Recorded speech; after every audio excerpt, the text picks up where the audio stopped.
Rejoignez-moi sur Patreon pour accéder à l'ensemble de mon contenu inédit. Des épisodes spéciaux, des cours en visio, des apéros philo, un moyen simple de soutenir mon travail tout en vous donnant matière à penser. Je vous attends sur Patreon, le lien est dans la description. Bonjour à tous. Aujourd'hui, on va reparler de Jean-Paul Sartre. Il y a quelques mois, un abonné sur Patreon m'a posé une question. Il m'a demandé « Charles, qu'est-ce que tu penses du livre de Jean-Paul Sartre, dans lequel il dit que Baudelaire avait eu la vie qu'il méritait ?» Je lui ai répondu la vérité, à savoir que je ne connaissais pas ce livre, mais que ça ne m'étonnait pas du tout de la part de Sartre, puisque pour Sartre, on a tous la vie qu'on mérite. Baudelaire autant que les autres. C'est même le principe de sa philosophie, l'existentialisme. Notre vie, c'est ce qu'on en fait, ce qu'on choisit d'en faire. Donc on en est responsable. Donc ça, c'est ce que j'ai répondu.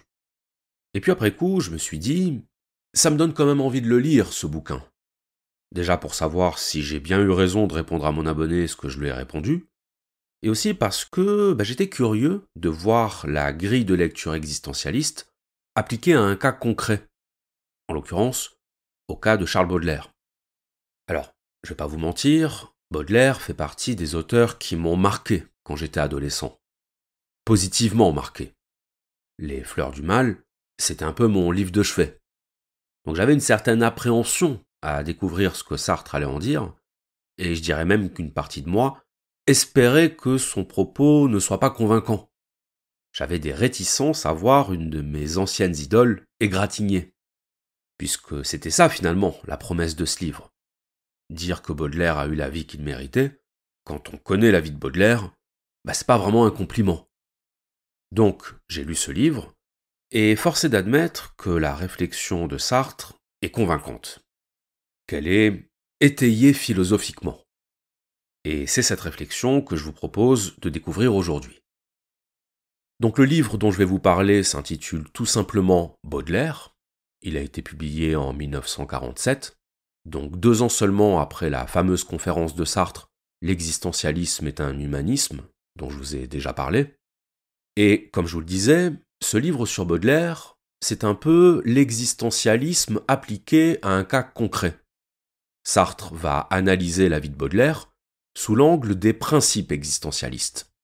Le premier principe de l'existentialisme étant la liberté, et son corollaire, la responsabilité. Et sa conclusion, c'est que Baudelaire est quelqu'un qui a renoncé à sa liberté, qui ne l'a pas assumée. Et comment Sartre appelle-t-il les gens qui n'assument pas leur liberté ? Il les appelle des lâches. Le lâche étant celui qui fait preuve de ce que Sartre appelle la mauvaise foi. Et la mauvaise foi, c'est le fait de se masquer à soi-même sa liberté et sa responsabilité.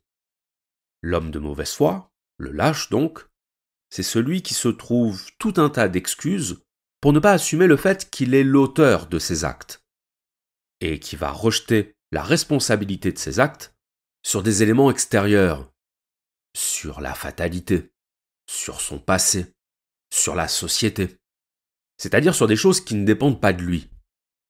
Bien, ce que nous dit Sartre, c'est que c'est exactement ce que fait Baudelaire. Pour Sartre, Baudelaire est un lâche. Ce n'est ni un poète maudit, ni un rebelle, encore moins un révolutionnaire. C'est un poseur. Retenez bien ce mot. C'est un enfant qui n'est jamais sorti de l'enfance et qui a vécu toute sa vie dans le regard des autres. Le malheur dont Baudelaire a été accablé, nous dit Sartre, c'est le malheur que Baudelaire s'est construit lui-même. Il s'est présenté toute sa vie comme une victime du sort, comme une victime du destin. Mais la réalité, c'est qu'il a choisi son destin. La réalité, c'est que si Baudelaire est une victime, il est d'abord une victime de lui-même. Alors, qu'est-ce qui conduit Sartre à un jugement aussi sévère ? Bien, pour le comprendre, il nous faut revenir un peu sur les principes de l'existentialisme. C'est nécessaire si on veut bien comprendre le propos de Sartre sur Baudelaire, mais je vous rassure, on va aller directement à l'essentiel. Dans l'existentialisme est un humanisme, Sartre nous dit « il n'y a pas d'essence humaine ». Il n'y a pas de nature humaine. Pourquoi? Parce qu'il n'y a pas de Dieu pour la concevoir. L'homme est seul. Et parce qu'il est seul, c'est à lui de construire son essence, de la construire par ses actes. À chaque instant, l'être humain a la possibilité de choisir ce qu'il veut être, parce que ce qu'il est dépend uniquement de ce qu'il fait, et qu'on choisit ce qu'on fait. Pour Sartre, rien n'est plus faux, rien n'est plus lâche, comme on l'a dit, que de se cacher derrière ce qu'il appelle des excuses déterministes. Exemple d'excuses déterministes, je n'ai pas réussi parce que je n'ai pas eu de chance. Je n'ai pas réussi parce qu'on m'en a empêché. Parce que mon voisin m'en a empêché. Parce que ma mère m'en a empêché. Parce que la société m'en a empêché. Mais qu'est-ce qu'on entend par empêcher? Empêcher physiquement? Non. Empêcher par la menace? Non plus.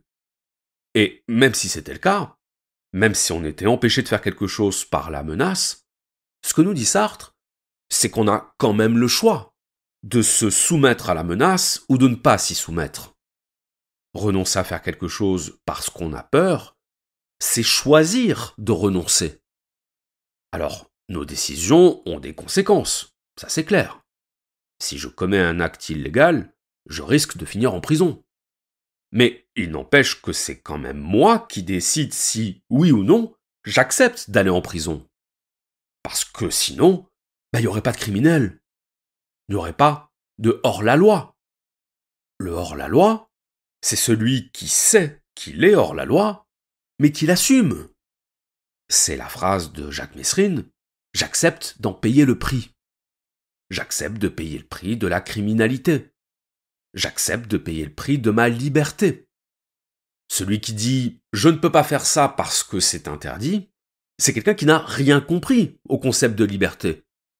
C'est quelqu'un qui n'a pas compris que la liberté, ça se prend, ça s'arrache, ça ne se réclame pas. La liberté, ce n'est pas l'autorisation. La liberté, c'est l'insoumission. Est-ce que Jean Moulin, quand il était détenu et torturé par la Gestapo, il s'est dit « Je vais avouer parce qu'on m'y contraint. Je vais avouer parce que je n'ai pas le choix. » Non. Il a résisté. Et résister, ça veut bien dire ce que ça veut dire. Ça veut dire opposer à une force d'assujettissement notre force de liberté. Parce que la force d'assujettissement, elle ne peut nous empêcher d'être libres que dans la mesure où on l'accepte. La liberté, ce n'est pas l'absence de contraintes. Ce n'est pas l'absence d'obstacles ou d'adversité. C'est le choix qu'on fait de se dresser contre l'adversité ou de s'y soumettre. Donc l'expression « je n'ai pas eu le choix », c'est l'expression typique du lâche, selon Sartre. Et dire qu'on a la vie qu'on mérite, ce n'est pas dire que c'est bien fait pour Jean Moulin s'il s'est fait tuer par la Gestapo. C'est dire que c'est bien fait pour Jean Moulin s'il est devenu un héros. Il méritait d'être un héros. Il a choisi d'en être un. On mérite les conséquences de ses choix parce qu'on veut les conséquences de ses choix. Ne pas vouloir les conséquences de ses choix, c'est refuser sa liberté. Alors, un mot sur le déterminisme. Parce que je sais pertinemment que parmi vous, il y en a qui sont en train de bouillir en m'écoutant. Beaucoup reprocheront à Sartre de ne pas tenir compte du déterminisme, et notamment du déterminisme tel qu'il a été théorisé par Spinoza, c'est-à-dire le déterminisme de la causalité. Déterminisme de la causalité, c'est de dire que tout ce qui arrive a des causes, que notre volonté a des causes, que notre pensée a des causes, et que donc tout ce qu'on fait, d'une certaine manière, on ne l'a pas choisi. C'était déterminé. Bien, ce que nous dit Sartre, c'est que quand on est confronté à un choix, le déterminisme, on s'en fout. Ce n'est pas le déterminisme qui vous dit ce que vous devez faire. Ce n'est pas le déterminisme qui vous dit « sois courageux ou sois lâche ». Ce que fait le déterminisme, c'est qu'il vous dit, a posteriori, il y avait des causes à ton choix. Ok, la belle affaire. Mais sauf que, dans la pratique, le déterminisme, il descend pas du ciel pour vous dire, c'est ça que tu dois faire. Si quelqu'un vient vous voir et qu'il vous dit, pour 1 million d'euros, je te demande de tuer quelqu'un, ou je te demande de mentir, ou de faire quelque chose pour moi, la décision, c'est pas le déterminisme qui va la prendre. Il va bien falloir que vous choisissiez. Et sur le moment, dans l'expérience individuelle du choix, vous êtes seul. C'est ça que nous dit Sartre. Et c'est pour ça qu'il parle d'excuses déterministes. Parce que dans les faits, le déterminisme, il sert surtout à justifier notre passivité, à justifier notre désir d'être reconnus comme des victimes. Et c'est ça le problème avec l'excuse déterministe. C'est qu'elle réduit l'existence à une configuration causale. Dans une approche existentialiste, ce qui compte, ce n'est pas la causalité. Parce que la causalité n'est pas prescriptive. Elle est descriptive. La causalité ne prend pas de décision. Elle explique la décision. Mais elle ne peut l'expliquer que si vous la prenez. Elle ne peut l'expliquer qu'après que vous ayez pris votre décision. Pas avant. Donc vous pouvez tourner le problème dans tous les sens. Quand vous êtes confronté à un choix, c'est vous seul qui choisissez. Vous pouvez choisir d'agir en personne libre, vous pouvez choisir d'agir en personne lâche, mais vous ne pouvez pas faire porter la responsabilité de votre lâcheté au déterminisme. La lâcheté, c'est quelque chose sur quoi Sartre insiste beaucoup. Et ce qu'il dit à propos de la lâcheté va nous permettre de comprendre quelque chose de fondamental à propos de l'existentialisme, à savoir qu'il n'existe pas d'essence comportementale. Alors, ça veut dire quoi? La plupart du temps, et justement sous l'effet de la pensée déterministe, on a tendance à penser qu'il y a des personnes lâches comme il y a des personnes courageuses. Sous-entendu, le courage et la lâcheté seraient des propriétés intrinsèques à la personne. Des propriétés innées, ou en tout cas, des propriétés inscrites à l'intérieur de la personne. Et ça, c'est le problème que Sartre dénonce, à savoir le problème de l'essentialisation. On essentialise, c'est-à-dire on attribue à tel ou tel individu des comportements ou des attitudes qui feraient partie de son être. Bien ça, selon Sartre, c'est une grave erreur. Non, il n'y a pas d'un côté des personnes lâches et d'un autre côté des personnes courageuses. Il n'y a que des actes lâches et des actes courageux. Mais on peut très bien passer de l'un à l'autre. On peut être très courageux dans le travail, mais très lâche avec son patron. On peut être très courageux quand il s'agit de supporter la douleur, mais être très lâche quand il s'agit de dire la vérité. Autrement dit, la lâcheté et le courage ne sont pas des essences. Ce sont des choix existentiels. Des choix qui ont lieu à chaque instant de notre existence. Mais ces choix, lâches ou courageux, ne prédisent pas, ils ne déterminent pas que vous ferez toujours des choix lâches ou des choix courageux. C'est toute la thématique de Rhinocéros, la pièce de Ionesco. Le lâche qui se révèle héroïque. Jean est un personnage au tempérament affirmé, il se présente comme fort, comme viril, comme un dominant, mais le jour où les rhinocéros deviennent majoritaires, il se soumet, il en devient un. À l'inverse, Béranger est un personnage au tempérament effacé, il est perçu comme faible, comme inconstant, comme n'ayant aucune fermeté. Résultat des courses, c'est lui qui résiste. Aucun déterminisme n'aurait pu prédire que c'est Jean qui allait se soumettre et que c'est Béranger qui allait résister. Pourquoi? Parce qu'on ne sait pas ce qu'on va faire tant qu'on ne l'a pas fait.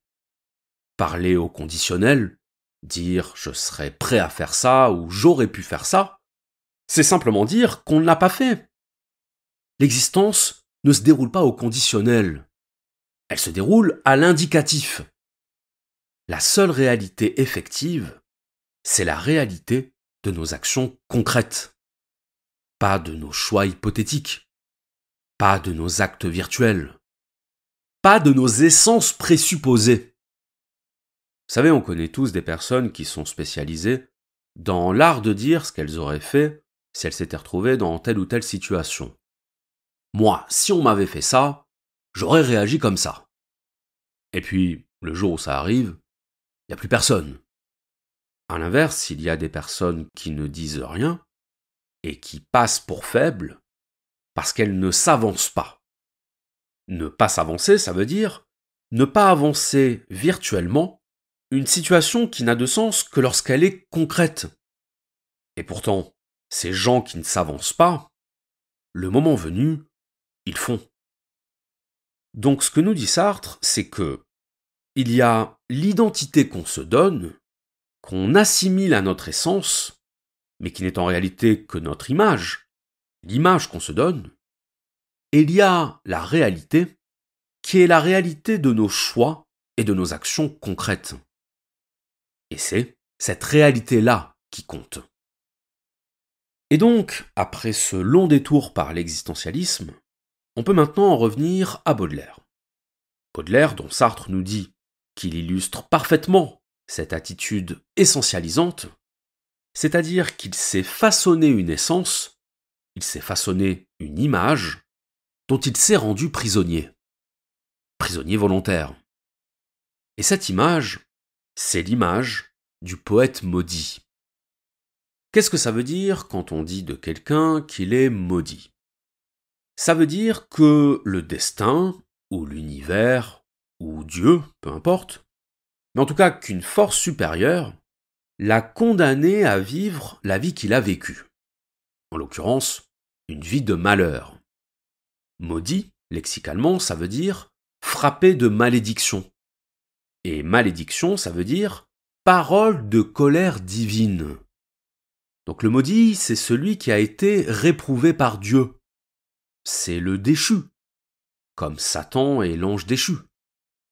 Or, dans toute son œuvre poétique, et même dans sa correspondance privée, puisque Sartre a épluché toute la correspondance privée de Baudelaire, notamment les lettres qu'il a écrites à sa mère, on en dénombre plus de 300, dans toute son œuvre, Baudelaire a entretenu l'image du poète maudit, du poète sur lequel la malédiction s'est abattue. Il évoque l'abandon de sa mère, quand elle s'est remariée, un épisode qu'il a très mal vécu. C'est ce que certains commentateurs ont appelé la fêlure originelle de Baudelaire. Il évoque évidemment sa maladie, la syphilis, qu'il a contractée quand il avait 18 ans, et dont il finira par mourir à l'âge de 46 ans. Il évoque sa douleur psychique, son ennui, sa mélancolie, et surtout sa solitude. Et ce que remarque Sartre, c'est que très tôt, Baudelaire parle de sa solitude comme d'une destinée. Il écrit, je cite, « Sentiment de solitude dès mon enfance, sentiment de destinée éternellement solitaire. » Et ça, pour Sartre, c'est très révélateur. C'est très révélateur parce que invoquer le destin, c'est invoquer une force face à laquelle il est impossible de s'opposer. Autrement dit, c'est invoquer une force qui nous ôte toute liberté. S'il y a destin, je ne suis pas libre. Je suis victime. Éternelle victime. Qu'est-ce qu'on appelle le destin ? Le destin, c'est quand tout ce que vous faites, y compris et surtout tout ce que vous faites pour vous soustraire à votre destin, pour vous soustraire à l'inéluctable, ne sert qu'à le précipiter. Le destin, c'est Anakin Skywalker qui rêve que sa femme va mourir, qui du coup, pour la protéger, fera le choix de basculer du côté obscur, et qui, en basculant du côté obscur, provoque sa mort. Le destin, c'est quand tout ce qu'on fait pour s'y opposer ne fait que contribuer à son advenu. C'est le thème de toutes les tragédies antiques. d'Oedipe-Roi à Antigone. On provoque ce qu'on cherche à éviter. Eh bien ça, nous dit Sartre, dans le cas de Baudelaire, c'est de la foutaise. C'est du cinéma. Parce que si Baudelaire avait réellement voulu s'opposer à sa destinée solitaire, il n'aurait pas tout fait pour l'entretenir. Il n'aurait pas joué au solitaire. Un homme qui combat la solitude, ce n'est pas un homme qui se retranche du monde. Ce n'est pas un homme qui prend plaisir à cultiver la distinction ou à dénigrer ses contemporains. Sa solitude, Baudelaire l'a voulue. Il l'a construite. Il l'a construite par son comportement. Et plus précisément, par son narcissisme. Baudelaire, écrit Sartre, est un homme penché sur soi. C'est un homme qui se contemple lui-même, qui se contemple en train d'être.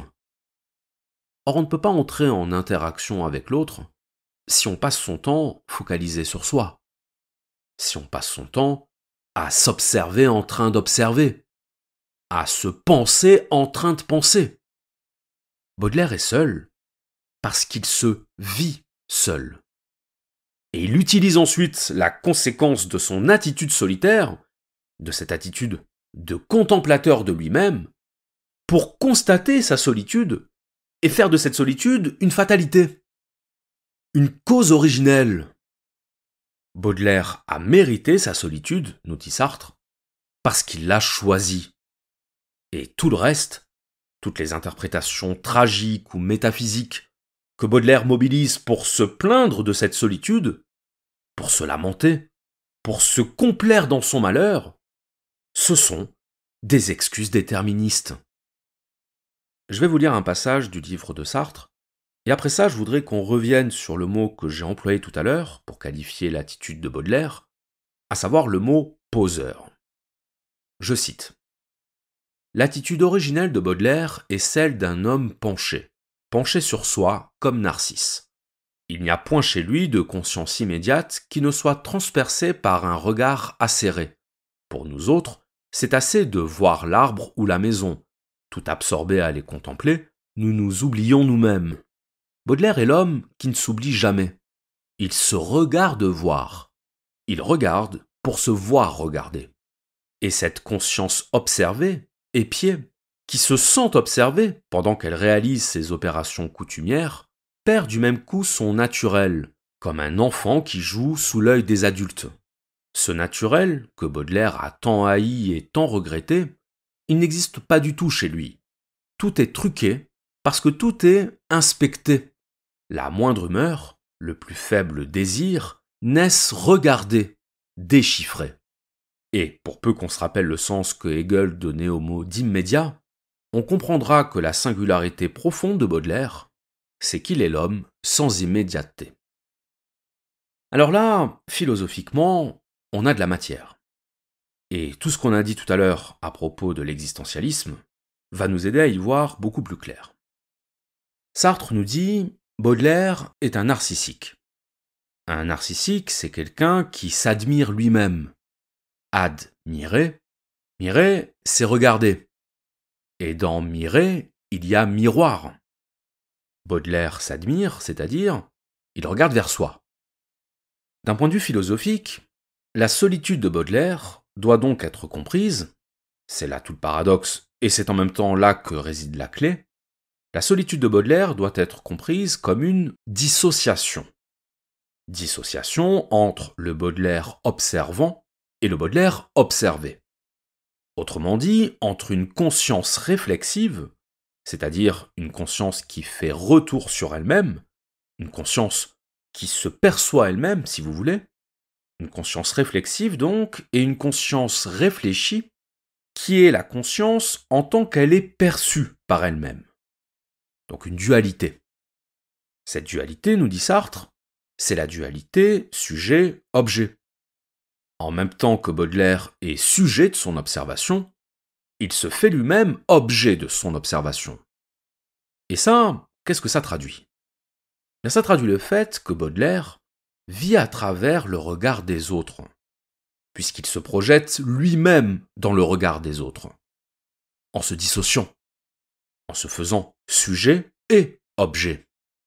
Conclusion, Baudelaire ne cultive la solitude que pour mieux attacher de l'importance à la manière dont le monde le perçoit. Baudelaire est dépendant du regard des autres. Il se vit comme l'objet du regard des autres. Il vit dans l'œil de l'autre. Alors on a vu dans l'épisode sur Hegel et le désir de reconnaissance qu'on était tous dépendants du regard des autres, ne serait-ce que pour prendre conscience de notre existence. L'autre, c'est celui qui me confirme, par son regard, que j'existe. Mais, sauf que chez Baudelaire, il ne s'agit pas seulement de se reconnaître comme existant dans le regard de l'autre, il s'agit de se faire exister. Plus précisément, puisqu'il faut employer les bons mots, de se faire être. Alors désolé si j'emploie des termes qui vous paraissent équivalents, exister et être, mais sauf que chez Sartre, c'est justement une distinction fondamentale. Exister et être, ce sont deux choses totalement différentes, on pourrait même dire totalement opposées. La différence entre exister et être, chez Sartre, écoutez bien, c'est que être, c'est être figé. C'est se fondre dans une essence. Dire de quelqu'un, ou même dire de soi, qu'on est ceci ou qu'on est cela, c'est se priver de toute possibilité d'échapper à ce qu'on se dit être. Vous me suivez ? C'est l'exemple qu'on prenait tout à l'heure. Dire je suis lâche ou je suis courageux, c'est considérer a priori que tous nos actes et que tous nos choix porteront l'empreinte de cette lâcheté ou de ce courage. Or, Sartre le dit clairement, il n'y a pas d'essence. Il n'y a que ce qu'on fait. Il n'y a pas d'essence puisqu'on est libre. Libre d'agir en contradiction avec notre essence supposée. Ce qui veut dire que, pour Sartre, l'être, c'est ce qui définit non pas les êtres humains, non pas les sujets, mais les choses, les objets. Puisque par définition, un objet ne peut pas être autre chose que ce qu'il est. Il ne peut pas s'extraire de son essence. Il ne peut pas inventer son essence. Il est condamné à l'être. Et c'est exactement ce que fait Baudelaire quand il s'envisage lui-même comme un objet, que ce soit l'objet du destin ou l'objet du regard des autres. Il fige sa condition. Il se fige dans l'être. Exister, c'est le contraire. C'est sortir de l'être. Exister, c'est être conscient du fait que nous sommes fondamentalement libres, et donc c'est agir sans se poser la question de son essence, sans se demander « est-ce que je peux faire ça ? Est-ce que ça me correspond ? Est-ce que c'est fidèle à ce que je suis ?» Vous savez, comme quand on dit « je ne peux pas faire ça, ce n'est pas moi ». Mais à quelle heure ? À quelle heure y a-t-il un être qui détermine notre agir ? C'est l'inverse. C'est ce qu'on fait qui définit ce qu'on est. Ce n'est pas ce qu'on est qui définit ce qu'on fait. Parler de ce qu'on est indépendamment de ce qu'on fait, ça n'a pas de sens. Il n'y a pas d'un côté mon être qui serait là de manière sous-jacente et statique, et d'un autre côté mes actes qui seraient le pur reflet de ce que je suis. Il n'y a que mes actes. C'est ça, exister. Donc quand Baudelaire s'admire, quand il se regarde lui-même comme s'il était extérieur à lui-même, il se fige dans l'être. Il se fige dans l'essence qu'il cherche à se donner. Eh bien, c'est exactement ça, être un poseur. Le mot n'est pas de Sartre. C'est moi qui l'emploie. Un poseur, c'est quelqu'un qui prend la pose, donc qui se fige, qui se met en pose. C'est quelqu'un qui s'immobilise dans son être parce qu'il se sait observer et qu'il veut renvoyer aux autres une certaine image de lui-même. Le poseur vit dans l'œil de l'autre.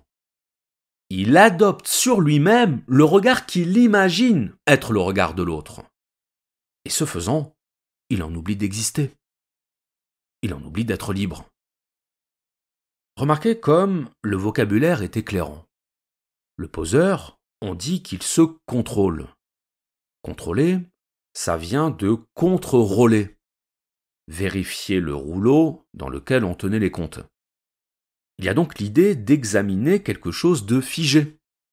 D'où le fait que quand on passe un contrôle, que ce soit à l'école ou chez le médecin, ce qui est contrôlé, c'est un état à un instant T. État des connaissances ou état de santé. Donc il y a bien cette idée de fixité qui rend possible l'essence et le jugement sur l'essence. Le poseur, on dit aussi qu'il se surveille.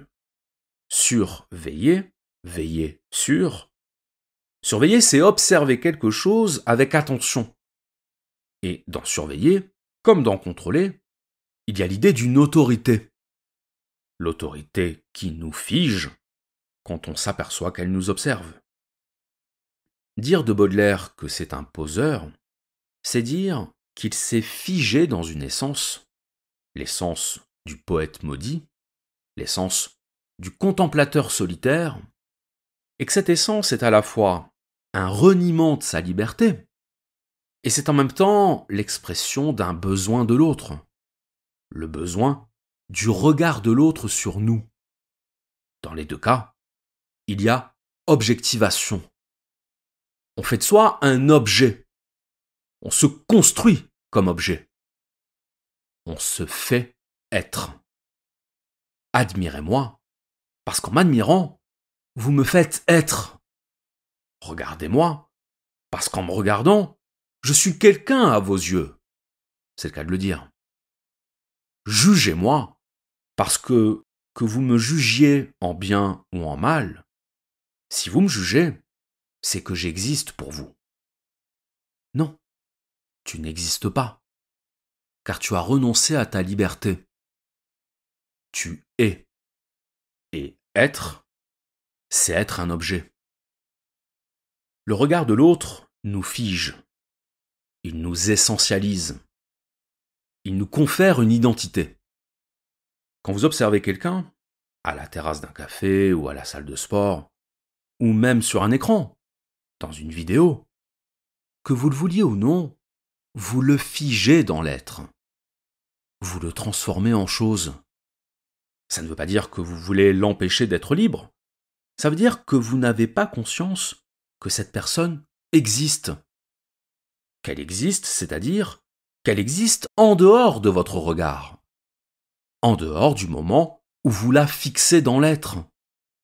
Regardez, observez, fixez. Là encore, le vocabulaire est éclairant. Vous n'avez pas conscience qu'elle a une vie qui vous échappe, des activités qui vous échappent, une famille qui vous échappe, qu'elle a des pensées, des sentiments, des émotions, dont vous n'avez aucune conscience. Autrement dit, qu'elle outrepasse totalement ce à quoi votre regard la réduit.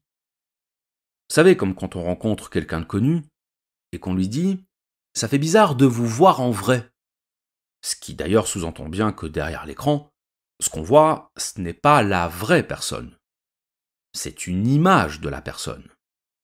Vous voir en vrai, ça veut dire vous voir comme existant, vous voir comme être libre, en dehors de son cadre, le cadre de l'écran, le cadre du décor, le cadre de la fonction. Ce qu'on expérimente à ce moment-là, c'est le décalage entre l'être et l'existence. L'être, c'est ce dans quoi notre regard enferme la personne. L'existence, c'est la sortie hors de cet être. C'est l'explosion de l'être. C'est la liberté. On attend souvent des autres qu'ils se comportent tels qu'on les perçoit, tels qu'on les imagine. Image innée, se faire une image. Et quand on s'aperçoit qu'ils ne sont pas comme on les avait imaginés, on est troublé. On est déçu. On est déçu parce qu'on a oublié en cours de route que la personne existe, qu'elle est libre. Et qu'être libre, c'est transcender l'image fixe qu'on se fait de nous. Il y a un témoignage d'un disciple de René Guénon, qui s'appelle Fridtjof Schuon, qui un jour avait rencontré en personne René Guénon, et qui avait été fort déçu par cette rencontre. Déçu de se rendre compte que l'homme qu'il admirait était en fait un homme tout à fait ordinaire, un homme normal, pour ne pas dire banal, qui n'avait pas l'envergure de son œuvre. Schuon s'était construit une image de Guénon, autrement dit une image d'un être humain libre, à partir d'une œuvre figée. Mais sa déception, en réalité, ce n'est pas Guénon qui en était responsable. C'était lui. C'était son besoin de figer Guénon dans une essence idéale et d'oublier que Guénon existait. Baudelaire, c'est l'homme qui s'est figé lui-même dans l'être. C'est l'homme qui a voulu être et qui, en voulant être, a renoncé à exister. Et ce choix de l'être, ce choix de la pose, de la fixation dans l'être, Sartre le met en parallèle avec le goût prononcé de Baudelaire pour l'artifice. L'artifice vestimentaire. On sait que Baudelaire était un dandy. Et un dandy, c'est quelqu'un qui attache une attention scrupuleuse à son apparence vestimentaire. Le dandy, c'est celui qui va jusqu'à cirer le dessous de ses chaussures, au cas où. Mais c'est aussi le goût de l'artifice technique. Le lieu par excellence de l'artifice technique étant la ville. Ses véhicules, ses gouttières, ses lampadaires, son métal. Il y a un amour baudelairien du métallique. Parce que le métal, c'est à la fois la solidité n'étant que l'autre nom de la fixité de l'être, et c'est à la fois la froideur de l'artifice, la froideur de la distance à soi-même et aux autres. Baudelaire, nous dit Sartre, était incapable de chaleur. Il était imperméable à la chaleur. La chaleur de la nature, la chaleur du corps. Il y a chez Baudelaire un culte de la frigidité. Car la frigidité, c'est un mot qui inclut à la fois la froideur et la stérilité. Raison pour laquelle Baudelaire avait horreur de la nudité. Ça, c'est une image qu'on a de Baudelaire comme quelqu'un qui célébrait le naturel du corps nu. Ce que nous dit Sartre, c'est que c'est le contraire. Baudelaire n'aime jamais tant les femmes que lorsqu'elles sont apprêtées, que lorsqu'elles sont vêtues, que lorsqu'elles sont maquillées. Il n'aime jamais tant la nature que lorsqu'elle est façonnée et transformée par la main de l'homme. Autrement dit, lorsqu'elle n'est plus la nature.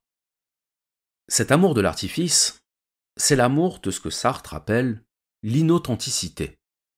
Et l'inauthenticité, c'est à la fois l'inauthenticité de ce qui est transformé, mais c'est aussi le manque de naturel, le manque de spontanéité.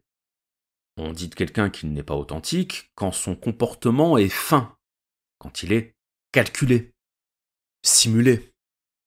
Baudelaire est le contraire de la spontanéité. C'est quelqu'un qui est dans la maîtrise, dans le contrôle, car il veut qu'on ait de lui une certaine image. Il veut maîtriser le regard que les autres ont sur lui. Comme dit Sartre, l'artiste, c'est celui dont la vie dépend du regard des autres. Et c'est là qu'on en arrive au dernier point soulevé par Sartre, à savoir la pseudo-indifférence de Baudelaire à la morale. Alors, pourquoi pseudo-indifférence ?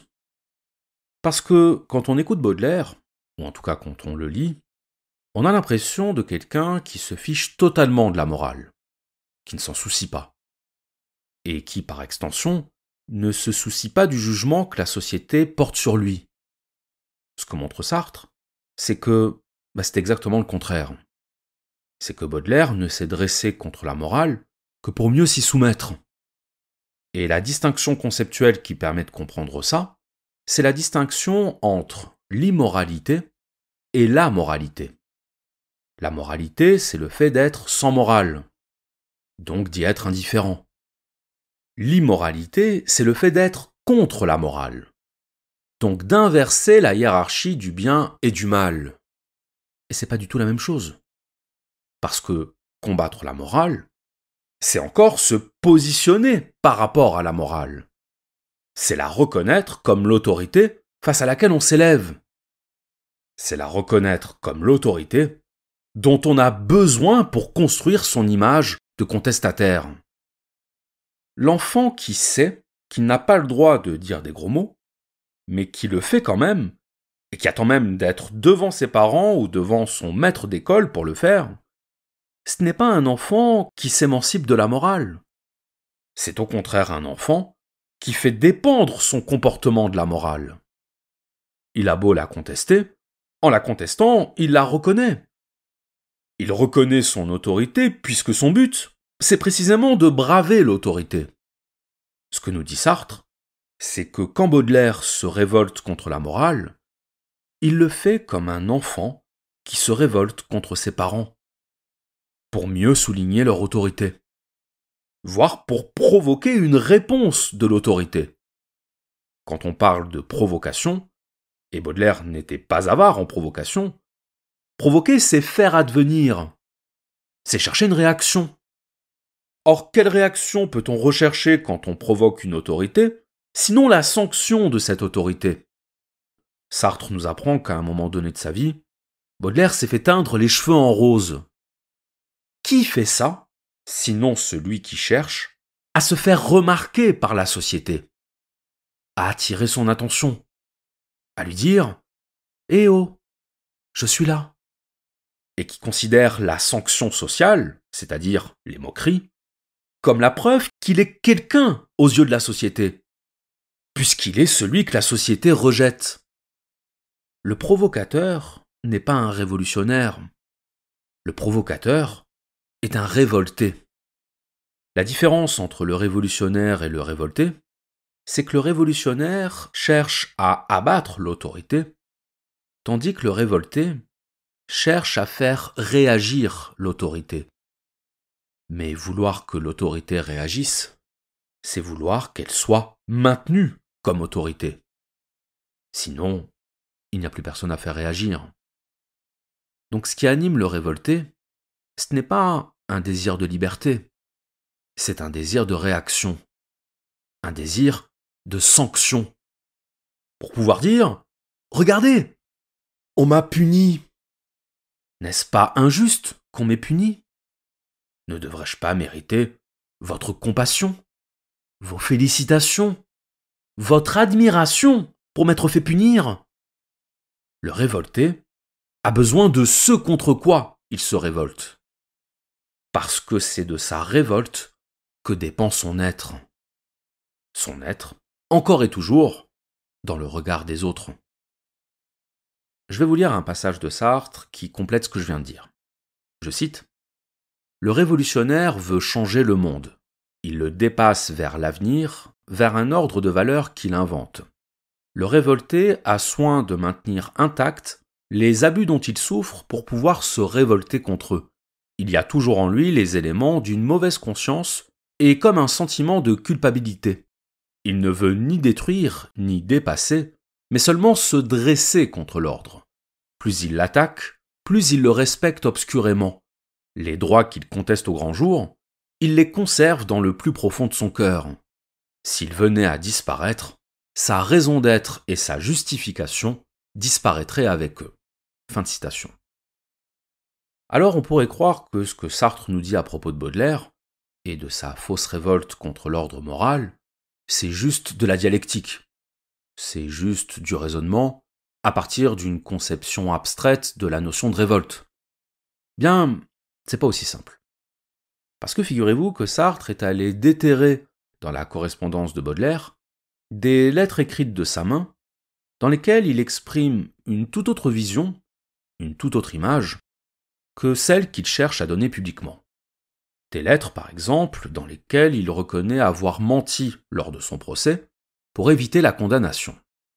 Vous savez que Baudelaire a été mis en procès suite à la parution des Fleurs du Mal, procès pour outrage à la morale publique. Eh bien, la réponse de Baudelaire, lors de son procès, ça n'a pas été de dire qu'il assumait ses textes, qu'il était un homme libre, et qu'un homme libre ne se soumet pas aux conventions. Non, non. Ça a été de dire que le narrateur des Fleurs du Mal, ce n'est pas lui. C'est un personnage. C'est un personnage qui incarne le mal, qui incarne l'obscénité, qui incarne la lubricité, l'immoralité. Et que son but, c'était justement de faire naître un sentiment d'antipathie pour son personnage. Et donc, par ricochet, un sentiment d'antipathie envers l'immoralité elle-même. En clair, les Fleurs du Mal, ce serait seulement une mise en scène du mal. Un repoussoir. Étonnant. Étonnant parce que, de deux choses l'une, ou bien Baudelaire dit vrai, son éloge littéraire du mal n'était qu'une mise en scène, et dans ce cas-là, c'est un imposteur. Ou bien ce n'est pas vrai, il n'a pas écrit les Fleurs du Mal dans un but indirect d'édification morale, il a juste dit ça pour échapper à la condamnation, et dans ce cas-là, c'est aussi un imposteur. Dans les deux cas, c'est un poseur. De la même façon, au sujet du christianisme, Baudelaire a toujours eu une position ambiguë. Un jour, il se dit athée, un jour, il se dit chrétien. Un jour, il parle de la religion comme d'une superstition pour enfants. Un jour, il dit que c'est la religion qui sauvera l'humanité de la décadence. Alors, lequel des deux est le vrai Baudelaire ? Que pense le vrai Baudelaire ? La position de Sartre, c'est qu'il n'y a pas de vrai Baudelaire. Précisément parce que Baudelaire vit dans l'inauthenticité. L'inauthenticité de l'être. Et que les seules fois où il existe, les seules fois où il s'arrache à l'artificialité de l'être, il agit comme un enfant. Comme un enfant, Baudelaire a les idées de ses humeurs. Comme un enfant, Baudelaire est inconstant. Il passe d'une émotion à une autre, et ses pensées sont moulées sur ces émotions. La fameuse dualité baudelairienne, qui se présente comme une marque de complexité et de subtilité, le spleen et l'idéal, la plaie et le couteau, la victime et le bourreau, ce n'est en réalité que la traduction éphémère de son humeur du moment. Une humeur qui, tantôt, le porte à la révolte, à défier l'autorité, tantôt le pousse à l'obéissance, à se soumettre à l'autorité. Il faut savoir que Baudelaire était sous la responsabilité d'un conseiller juridique qui s'appelait Maître Ancel, qui lui donnait un peu d'argent tous les mois, parce que Baudelaire était un peu trop dépensier, et en échange de quoi Baudelaire devait lui rendre compte de chacun de ses faits et gestes. Et un jour, Baudelaire se dispute avec Ancel. Et alors il écrit plusieurs lettres à sa mère pour lui dire qu'il va aller trouver Ancel et le frapper. Et ces lettres sont la parfaite illustration de ce que dit Sartre à propos du caprice émotionnel qui dicte les pensées de Baudelaire. Dans la première lettre, il écrit, je cite, « Ancel est un misérable que je vais souffleter devant sa femme et ses enfants. Je vais le souffleter à 4 heures. Il est 2h30. À 4 heures, deuxième lettre. Si je n'obtiens pas une réparation éclatante, je frapperai Ancel. Je frapperai son fils. Dans la soirée, troisième lettre. Frapper un vieillard dans sa famille, c'est bien vilain. Il faudra que j'aille lui dire, devant sa femme et sa famille, ce que je pense de sa conduite. Le lendemain matin, quatrième lettre. Il faut ne plus rien lui écrire du tout, excepté un mot pour lui dire qu'on n'a plus besoin de son argent. Alors je ne sais pas ce que vous en pensez, mais personnellement, je trouve ça touchant d'imaginer Baudelaire en train d'écrire ses lettres, l'imaginer en train de s'énerver tout seul contre Ancel avant de se rétracter. C'est touchant précisément parce que c'est un comportement d'enfant. Mais sauf que, pour Sartre, cette infantilité baudelairienne, elle a du sens. Elle a du sens en tant que témoignage de son rapport à l'autorité, à savoir le caprice. L'éruption capricieuse. Une fois l'éruption passée, une fois l'émotion retombée, L'autorité est remise à sa place. Elle est respectée. On peut recommencer à s'y soumettre. La provocation et la soumission sont les deux modalités de la reconnaissance. Les deux faces de la même médaille. Parce que, dans les deux cas, l'autorité est reconnue comme autorité. Elle est reconnue comme supérieure. L'autorité, nous dit Sartre, c'est ce qui fait de nous une chose. Parce que quand on se soumet à une autorité, quand on se soumet à ses commandements, à ses injonctions, à ses jugements, ça nous dispense d'avoir à choisir par nous-mêmes ce qu'on doit faire ou ce qu'on ne doit pas faire. L'autorité nous dispense d'être libres. Elle nous dispense de la responsabilité de nos actes. Pour Sartre, Baudelaire a été l'incarnation de ce que son œuvre prétendait dénoncer, à savoir la soumission au jugement. Il écrit « Baudelaire a accepté toute sa vie de juger et de laisser juger ses fautes à la mesure commune. » Car ce que recherchait Baudelaire, c'était être justifié. Pas seulement se justifier, comme on dit d'un enfant qu'il cherche à se justifier quand il a fait une bêtise. Être justifié au sens religieux du terme. Dans la religion chrétienne, être justifié, ça veut dire être racheté par Dieu. Le pécheur devient serviteur de Dieu. Et celui qui ne réussit pas à être justifié par la foi, c'est-à-dire qui n'arrive pas à ressentir directement l'amour de Dieu dans son âme et dans sa chair, celui-là a besoin de se justifier par ses actes, par ses bonnes œuvres. Ironique pour un artiste. Baudelaire a cherché à transformer la boue de sa souffrance en or littéraire, l'alchimie poétique. Il a cherché à donner une forme idéale à son mal-être et à le fixer dans des vers qui soient immuables. Le sonnet en alexandrin, c'est la forme privilégiée de l'immuable, la forme qui confère à l'expression poétique un caractère absolu, définitif. Le définitif rend possible la définition. Définir, donner une fin, donner une limite. La définition donne une limite aux choses, une limite sémantique. Et la limitation est une modalité de la fixation. Quand une chose est définitive, elle cesse d'exister. Elle entre dans l'être. Baudelaire a envisagé le suicide parce que, nous dit Sartre, la mort est ce qui permet de figer sa vie, justement parce qu'elle est définitive, et qu'en étant définitive, elle définit notre vie. Elle transforme notre passé en passage, en œuvre accomplie. Et lorsque la vie devient œuvre, c'est la preuve qu'on n'a pas vécu pour exister, mais pour avoir été. Baudelaire a eu la vie qu'il méritait, parce que celui qui vit par l'être se condamne à n'avoir jamais existé. Je cite. Baudelaire, à ses propres yeux, n'existe pas assez. Son visage dans la glace est trop familier pour qu'il le voie. La succession de ses pensées le touche de trop près pour qu'il la juge. Il est investi par lui-même et pourtant il ne peut pas se posséder. Son effort essentiel est donc pour se récupérer. L'image de lui qu'il cherche dans les yeux des autres se dérobe sans cesse. Mais il est peut-être possible de se voir comme les autres le voient. Il suffirait d'établir une distance, si petite fût-elle, entre ses yeux et son image, entre sa lucidité réflexive et sa conscience réfléchie.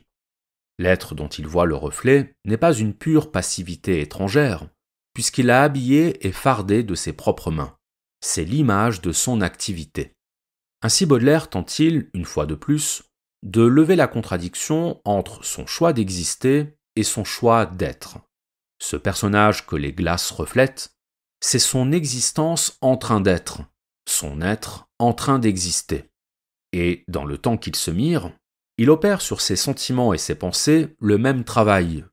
Il les habille, il les farde pour qu'elles lui paraissent étrangères tout en restant siennes, tout en lui appartenant plus étroitement encore, puisqu'il les a faites. Il ne tolère en lui aucune spontanéité.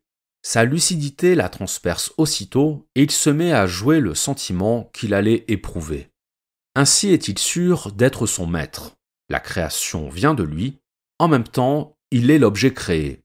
C'est ce que Baudelaire nomme son tempérament de comédien. Travestir, voilà l'occupation favorite de Baudelaire. Travestir son corps, ses sentiments et sa vie. Il poursuit l'idéal impossible de se créer lui-même. Il ne travaille que pour ne se devoir qu'à soi.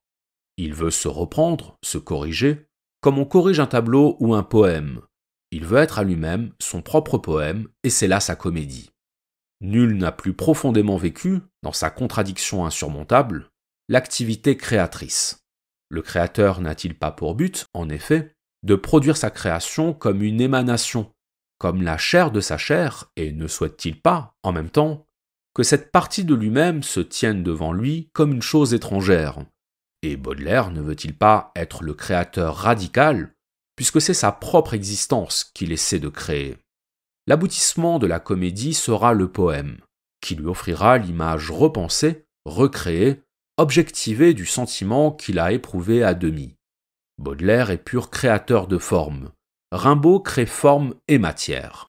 Ces précautions ne suffisent pas. Baudelaire prend tout de suite peur devant son autonomie. Le dandysme, l'artificialisme et la comédie visaient à le mettre en possession de lui-même. Dire, comme le fait Sartre, qu'on a la vie qu'on mérite, c'est quelque chose qui peut résonner à l'intérieur de nous comme une injustice.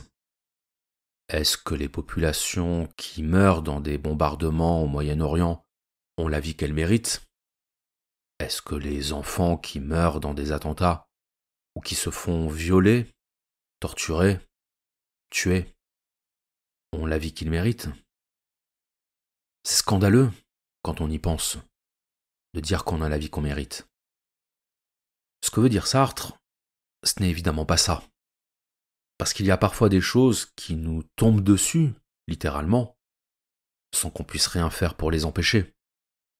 Mais cette objection, qui est souvent faite à l'existentialisme de Sartre, et à son idée que nous sommes entièrement responsables de notre vie, cette objection est elle-même révélatrice. Elle est révélatrice de notre besoin de recourir à des cas extrêmes pour invalider un propos qui, la plupart du temps, ne concerne pas ces cas extrêmes.